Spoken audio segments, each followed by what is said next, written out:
It's match day in the Premier League. Arsenal taking on Brentford as they're looking to get a strong positive vibe going as they go into that very important fixture in the Bernabeu. This is today's Arsenal News Show.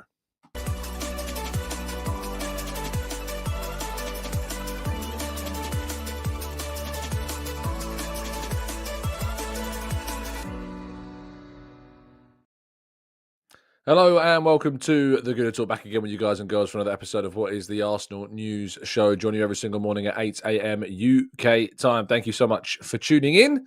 Very much appreciate you all being here. If you are indeed enjoying the show, please make sure you drop a like on the video. Subscribe to the channel if you're new around here with those notifications turned on so you never miss a show. I just realised I've not actually even put any of the slides onto the system. I'm just frantically now copying and pasting the slides of this morning into the right setting.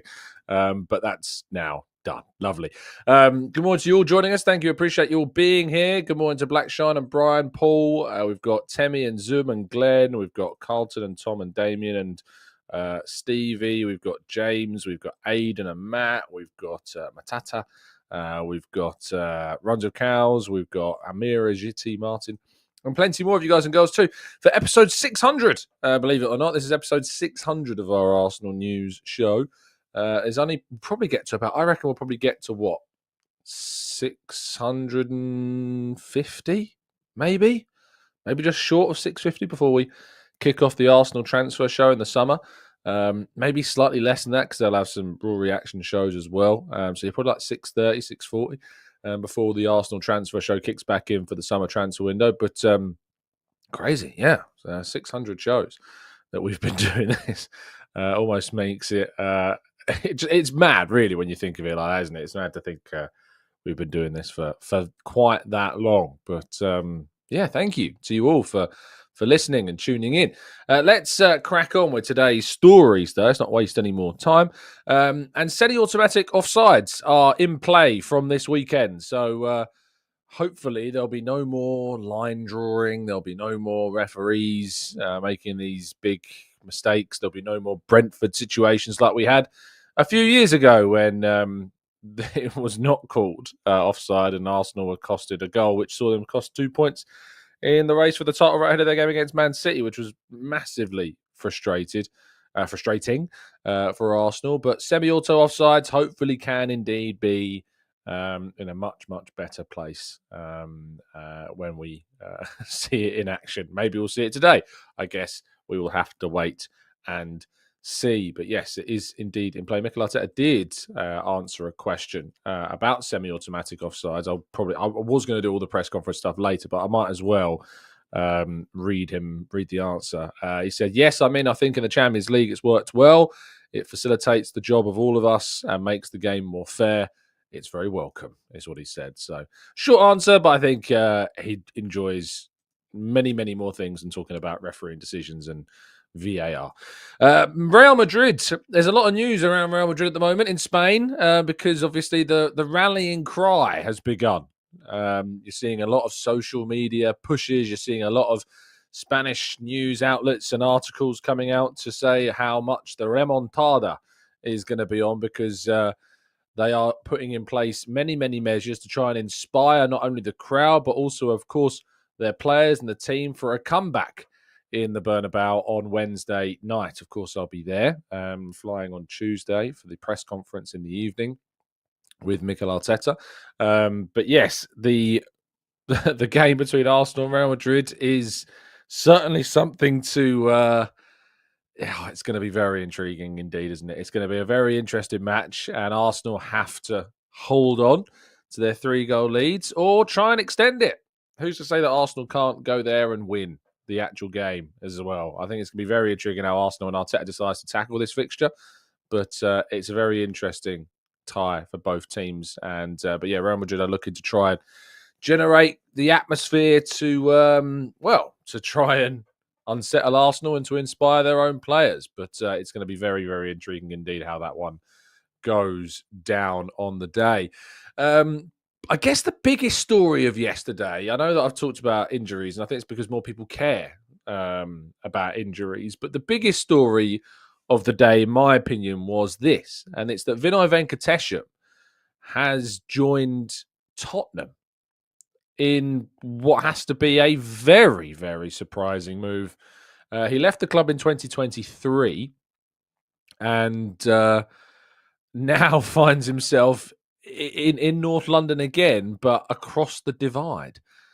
I am hugely surprised that this has taken place. For the record, I don't think Vinai is an Arsenal fan. I think there was a few people thinking, like, why, I thought he was an Arsenal supporter. Why would he go? I don't think he's an Arsenal. I think I saw some rumours that he's a Liverpool fan. I don't know if that's been confirmed, but he's not specifically an Arsenal supporter. So that side of things. But having worked at Arsenal for a very, very, very, very long time, was at the club for, well over a decade, not in the CEO role, but certainly in many, many other roles as well in the commercial side of things. And, while we can joke and laugh and kind of talk about the fact that he's gone to Tottenham, this is very much a coup for Spurs, and the club very much see it as a coup for Spurs as well.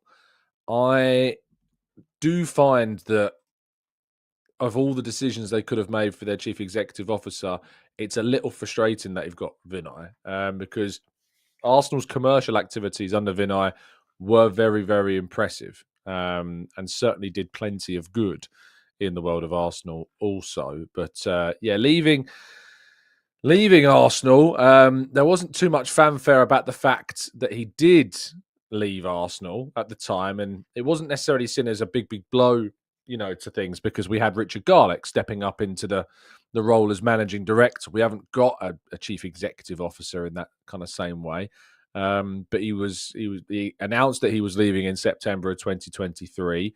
And the AST posted the following statement when that departure was announced.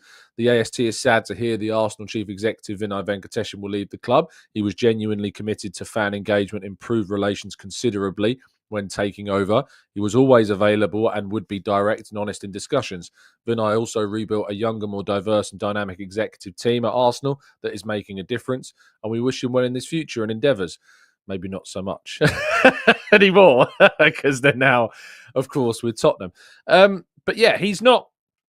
I don't hate the guy. I don't despise him. I don't describe him as a traitor or whatever. He's taken this choice. It's a bad choice, in my opinion, to go to Spurs, as I would say, as an Arsenal supporter. But I can appreciate the work that he did at Arsenal, which was certainly improving things considerably from a commercial standpoint and also from a engagement standpoint. Things do really improve on that level. He's responsible, of course, for bringing in Mikel Arteta at Arsenal, which I think we can, well, the 99% of us with our heads screwed on can all agree has taken us into some very, very exciting places. So yeah, it's what it is what it is. And Vinai now will take on that challenge at Spurs. He left Arsenal because he wanted to take on a new challenge, and my goodness me, has he given himself a significant challenge as well. Right, let's move to the final thing of today, which is, well, before we go to part two and a quick preview, and that's Mikel Arteta's press conference. Arteta, speaking, of course, after the game against Real Madrid, still very, very excited about that game. He was asked if we could, if it was okay to ask a couple of questions about the Real Madrid game. He says we can try. Went on to say that what's the feeling around the place the last few days, and he said it's great, unbelievable energy. Obviously, it was a very special night, as you mentioned. That's over now, and the football videos on Brentford because again, that's going to require the best of us. I know it's over, but I just want to ask you about Declan. Gary Cottrell said, which one of his free kicks was your favourite? To which he said, difficult. No, they are two different kind of techniques. That's very different in both of them. The range, the angles that he's got, both of them are excellent. So they helped us win the game, which was the most important thing. He was asked about team news, specifically about Saka, and whether or not Saka would be able to be involved in this, and Rice as well, because both of them came off against Real Madrid, to which he said, yes, so with Declan and Bukayo, they're both fit. So it was just a matter of two kicks and they recovered well. So they're available for tomorrow. And Ricardo Calafiori is progressing really well. I think to give you a timeline is difficult because he needs to step up, especially having more people around him and how the knee reacts after that, but he's in a good place. So hopefully Calafiori could be back if Arsenal make it to the semi-finals, maybe be back for that, which would obviously be very positive indeed. So that was a question from Simon from the Standard. He also asked about kind of the contracts of Ethan and Miles. And he says, for sure, I mean, if we have to put energy, the most energy we have to put in is making sure that the players that we have with us are happy, that they feel valued, that they feel very much part of what we are doing, they feel important. And then the rest of the necessities we can look, especially in our academy first. And then if we cannot do that, elsewhere, which of course hints towards the transfer window. Now, I did a bit of maths before I went to that press conference to try and work out, because obviously the stories the day before yesterday about Havertz were kind of like circling around in my mind, and I was thinking, I wonder what the gap was between Saka getting injured against Palace and then returning against Fulham, to which the calculations tell you that 104 days passed between Saka's injury and his return against Fulham. Now, I think he probably returned sooner than that because there was an international break before that Fulham game, and he probably would have been involved a little before that. So call it less than 100 days. But the gap between Havertz's injury being announced, which was February 12th, I think, or February 14th. But again, it wasn't announced immediately. I think, again, there was a couple of days delay from the injury to when it was announced. The gap between those days was 108 days from that day to the last game of the season. Now, the last game of the season for Arsenal at the moment could be the Champions League final. And that Champions League final is 108 days, as I mentioned, after the injury was announced. And I put those numbers to Arteta yesterday to basically ask, is there a chance, based upon those injuries being very similar, is there a chance that we could see Kai back before the end of the season? And despite the fact, of course, that Arsenal put up a post saying that he would be aiming to return for the start of next season, Arteta said, he first of all joked and said, so we have some extra days then, in the sense of, well, there you go, they're different. It's not the same. And he did say every injury isn't the same. The mindset of those two is very, very similar. Great injury history, great work ethic, desperate to get back playing as quick as possible, and great medical staff as well to look after him. So hopefully we can have him, but let's wait. I think once you get to the last stage of that rehab is when you can understand better how close or far you are from making that next step. So yeah, that was that's the answer. Again, another question that certainly went round the houses in terms of the clip and the video and the quotes yesterday. It's good to be asking the questions that are kind of doing the are getting quite a bit of attention at the moment in terms of kind of the stories. Clearly, there's some thinking behind what I'm asking. But yeah, it's positive to, I think, have that news that there's hope, that we can have him. But obviously, there is no clarification yet on whether there is a certainty that he would be back before the end of the campaign, and we're going to have to wait and see, I guess, what happens.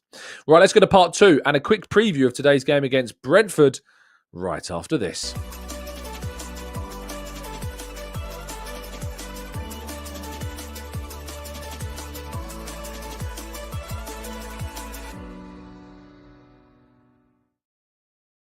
Just before I go into this preview, I do want to highlight what Josh says here, because he was also asked by James Ollie the question about the fans singing about Declan Rice's half price song. Like we got him half price, kind of lyrical notage that we have. And he was asked then, do you think you did? And he says, he laughed and was like, I don't think so. Not in the sense that he's not worth 200 million, but in the sense that 100 million pounds is a hell of a lot to play for. To pay for a player. So yeah, that is a very, very honest answer from Arteta, and I think one that hopefully people won't misinterpret, but it was very funny in the room when that came through. Anyway, let's have a quick look at today's game against Brentford, because there's a real trap game feeling about this, isn't there? The game against Real Madrid looming on the horizon, and then of course having this Brentford game with us here to be concerned about and to worry about and to have to navigate also. And the lineup I've gone with is heavily rotated. I think I've made 1, 2, 3, 4, 5, 6, 7 changes from the team that played against Real Madrid.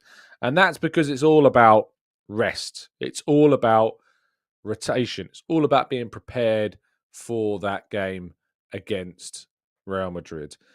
My team is Raya in goal, Ben White at right back, Saliba and Kivior at the backs. I don't think we have much option other than to play those two. And I don't think it's necessarily a bad thing to play Kivior, to continue to give him some minutes and continue to kind of build up that readiness, if you like, for the game against Madrid. Kieran Tierney at left back, Jorginho in defensive midfield, Zinchenko and Ødegaard as the attacking kind of quality and the box-to-box elements of that midfield as well. And that some people may have gone and rested Ødegaard for Marino and moved Marino left 8 and Zinchenko at 10. But I've gone this way around just to give Marino a bit of a break because he played against Everton, of course.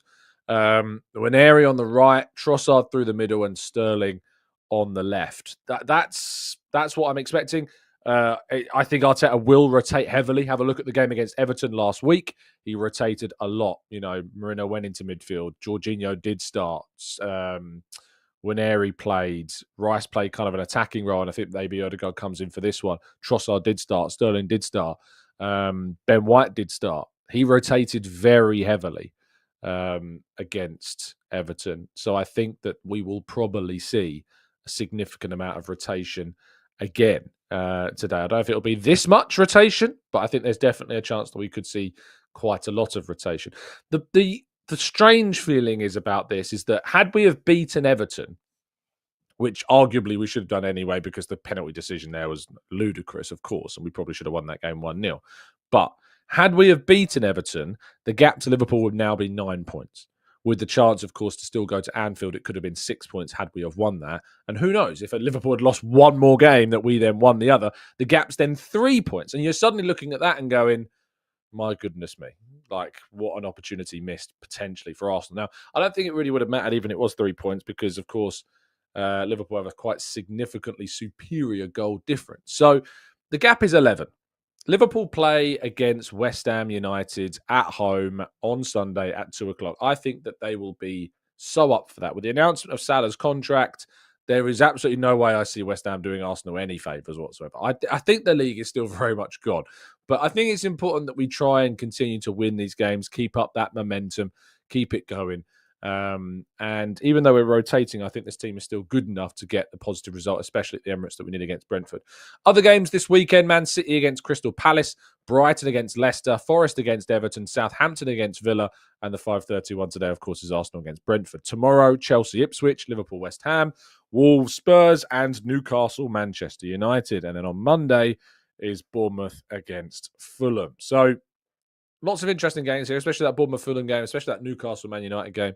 If Wolves beat Spurs, could that be the end of Ange Postecoglou? Probably not because of the Europa League. But if Wolves do beat Spurs, they would close the gap to 2 points behind them. So kind of crazy where things are in the bottom half of the table at the moment. And Arsenal, of course, Nottingham Forest in their game. They're playing against Everton. So we're hoping that, well, I mean, it's weird to hope that they drop points, but they are 5 points behind Arsenal. So we need to try and maintain that gap at least. Right. Score-wise, score predictions, chat box, what are you thinking about today? I think this will be quite close. I'm going to go with a 2-1 Arsenal win with the amount of rotation that we are expecting and that certainly I've put in. I think I can't really go too much more than a close scoreline. So I'll go with a 2-1. For this game with goals from Ethan Nwaneri and Martin Ødegaard. It'd be great to see Martin Ødegaard get a goal. Really good for his confidence. Damien says 1-1. Raya to score from a goal kick. Jay Collins says 2-2. Matt says 2-1. Blackshine says 2-0. Liam's going for a 3-1 Arsenal win. Maximius is going for a 2-1 Arsenal with medium rotation. Ramsey says 1-0 Arsenal with Nwaneri. Temi says a 4-0 defeat and Buemo hat-trick plus a late Kivior own goal. That reverse psychology as always. 2-1 says Loga. 2-0 says Knowledge. Trader Mike's going for a 2-1 Arsenal. Ethan and Saliba win. Tom says 1-0 to the Arsenal. John says 2-2. Kin says 2-0. Waste says 2-1 Arsenal. Barry says 2-0 as well. And Bogo says 3-0 to the Arsenal. Well, let's go to part 3. Your questions and more right after this.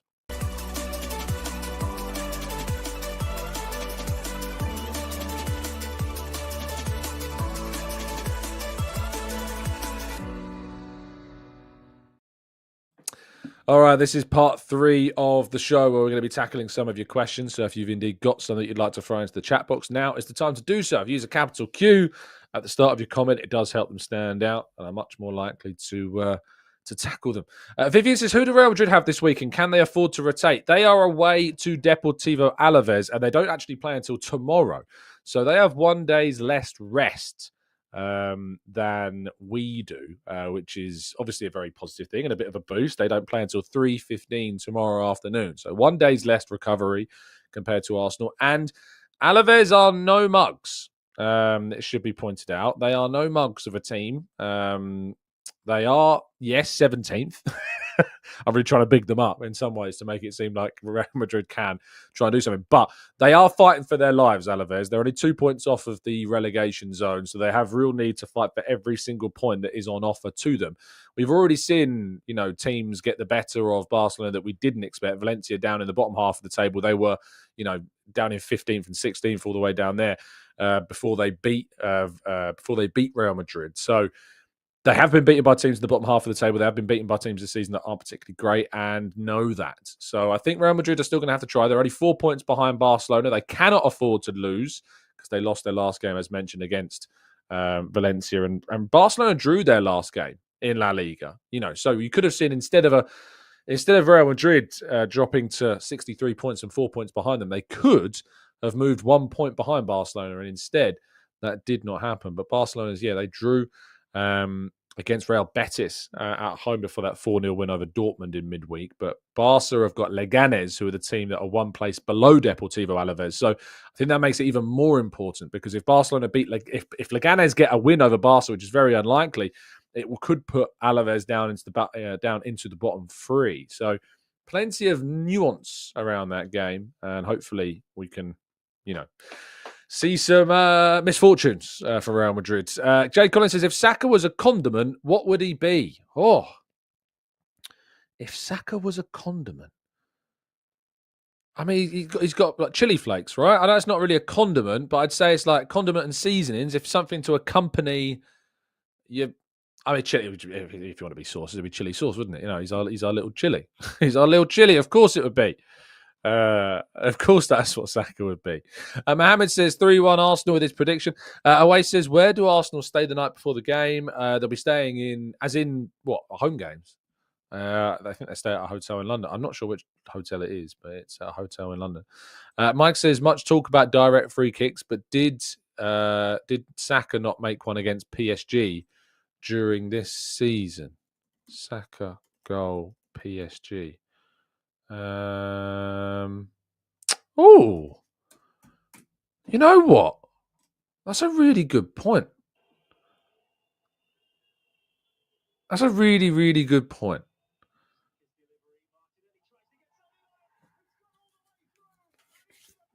I don't know if anyone got a touch on that. I literally, sorry for the silence there. I was watching. I was watching it. Yeah, that's a really, really good point. So I don't know can you call that a direct free kick if the intention was to cross the ball? I personally, and I'm a stickler for these sort of things, I personally think that if the intention was to cross and it goes all the way in, it's not the same because Saka wasn't trying to score that goal. No one can tell me Saka was trying to score that free kick. So I don't know if that counts. My head says no. I'll be very honest with you. My head's saying no. And that might seem silly because, well, no one touches it, I don't think. I'm just going to try and watch another replay if I've got a better angle of it. Here we go. So the ball comes in. Does it take a touch off Barcola? Barcola's already scoring for Arsenal. You love to see it. Partey doesn't really get a touch. It does go all the way in. Yeah, I'm going to go. And this is purely me, but I am going to say that's not the same. I don't think it's the same. Odegaard was trying to score his free kick against Burnley. Saka was trying to cross the ball. So I think in terms of the intention, I think the intention matters. Personally, that's where I'm going for. I'm saying that it's about the intention there behind the strike. He was clearly trying to cross the ball. So I don't think that can count. But fair play to Saka for scoring, but I wouldn't count that as a direct free kick goal. you may disagree, and that's why football is about opinions. So, but I don't think it really matters. Sean says, I don't think the 1 day rest will count because Arsenal needs to travel as well. So the stress of travel and all will equate to this 1 day's rest. I mean, they travel pretty quick. They'll fly. They'll do training in at London Colney in the morning. They'll fly to Madrid in the afternoon, 2.5 hour flight. It won't be a kind of big. They'll still be able to train on the day that they travel. So it's not really. That's not really the way that it works. And he says, now we just have to become at least half as good as we are at corner kicks. We just have to practice them more. Rice, Saka, Odegaard should all be technically good enough to score 1 out of 8 free kicks. Not a bad one. SN says, did you see the Arda Güler reports from the Sun? No, I didn't. But I know he's being linked with like a lot of different clubs. Arsenal, Man United are all being, I think Aston Villa have been mentioned as well. So no, haven't seen anything to suggest Arsenal really from my end though on Arda Güler at this moment in time. John says, Tom, assuming that we get the Champions League semi-finals, is the first leg at the Emirates? Yes, it's the first leg is at the Emirates. The second leg will either be at PSG or Aston Villa. Ian says, I do not like to make too much comparisons with young players, but Mars Lewis Skelly looks like Zé Roberto. Driving runs, punchy passes, very good defensively, quite good on the ball. Moving him into midfield, I don't know. Samuel's decided to be wrong this morning and said that he puts tomatoes in the refrigerator. Who does that? Steve says, Tom, it depends on the question. If Saka scored from a direct free kick, then by definition he did. Hey, look. I don't think it's a direct free kick because I think that he's not intentionally shooting. But that's just my opinion. So Jay says, after watching Madrid for the first time the other night, it's clear to see Mbappe and Vinicius completely imbalance the whole team.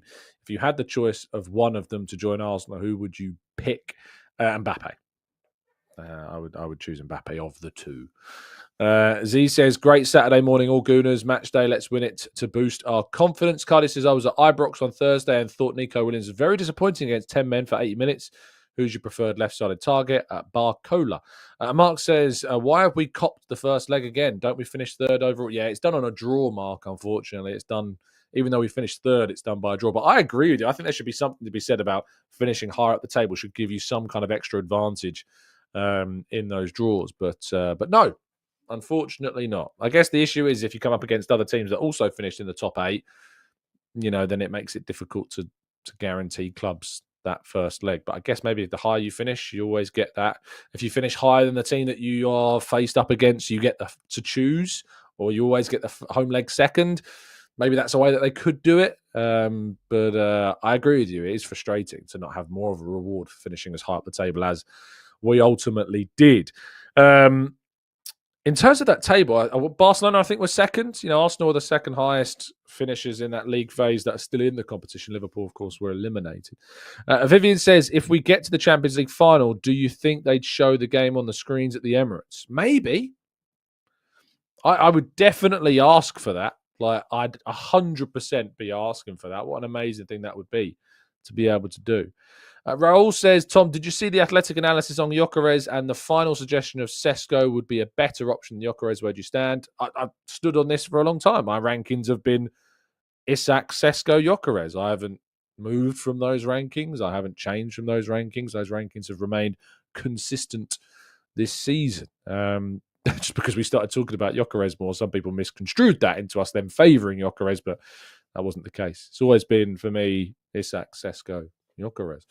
I wouldn't be against the idea of signing Gyökeres at all. I wouldn't dismiss it, but there are players like Sesko, as I say, that are higher in my preferential rankings than Gyökeres.